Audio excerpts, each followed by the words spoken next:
বাংলাদেশে চলমান পরিস্থিতিতে মার্কিন ডিপ স্টেটের জড়িত থাকার বিষয়ে প্রশ্নের জবাবে মার্কিন প্রেসিডেন্ট ডোনাল্ড ট্রাম্প বলেছেন, বাংলাদেশের ঘটনাক্রমের সঙ্গে যুক্তরাষ্ট্রের সংশ্লিষ্টতা নেই। খবর এনডিটিভি। শুক্রবার 14 ফেব্রুয়ারি প্রতিবেদনে বলা হয়, বৃহস্পতিবার 13 ফেব্রুয়ারি একজন ভারতীয় সাংবাদিকের প্রশ্নের জবাবে একথা জানান তিনি। এ সময় ভারতের প্রধানমন্ত্রী নরেন্দ্র মোদী তার পাশে বসেছিলেন। দ্বিতীয় মেয়াদে যুক্তরাষ্ট্রের প্রেসিডেন্টের দায়িত্ব নেওয়ার পর প্রথমবারের মতো ওয়াশিংটন সফরে গেছেন ভারতের প্রধানমন্ত্রী নরেন্দ্র মোদী। সেখানে দুই নেতা দ্বিপাক্ষিক সম্পর্কের গুরুত্বপূর্ণ বিষয়গুলো নিয়ে আলোচনায় অংশ নেন। বৈঠকের আগে সাংবাদিকদের সঙ্গে প্রশ্নোত্তরে উঠে আসে বাংলাদেশ প্রসঙ্গ।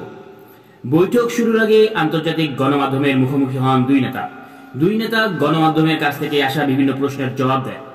এমন এক প্রশ্নে উঠে আসে বাংলাদেশ প্রসঙ্গ। রাশিয়া ইউক্রেন যুদ্ধ অবসানে ভারতের সম্ভাব্য ভূমিকা নিয়ে মোদী বলেন, যুদ্ধ বন্ধের সম্ভাব্য সমাধান খোঁজার ক্ষেত্রে ডোনাল্ড ট্রাম্পের উদ্যোগ আমি সমর্থন জানাই। বৈশ্বিক জনমত বলেছে ভারত এই যুদ্ধে নিরপেক্ষ ভূমিকা পালন করেছে, কিন্তু আমি একটা বিষয় স্পষ্ট করতে চাই, ভারতের ভূমিকা নিরপেক্ষ ছিল না। আমরা সবসময় শান্তির পক্ষে ছিলাম। যখন আমি প্রেসিডেন্ট পুতিনের সঙ্গে দেখা করি, আমি এমনকি এটাও বলেছিলাম যে এখন যুদ্ধের সময় নয়। আমি আরো বলেছিলাম যে যুদ্ধক্ষেত্রে কোনো সমস্যার সমাধান পাওয়া যায় না, এটা শুধু তখনই পাওয়া যায় যখন সবাই আলোচনার টেবিলে বসে।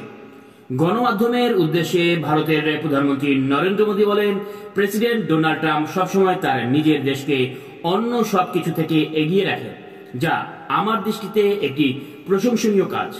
আমিও একই কাজ করি। এই বিষয়টিতে আমাদের দৃষ্টিভঙ্গি এক।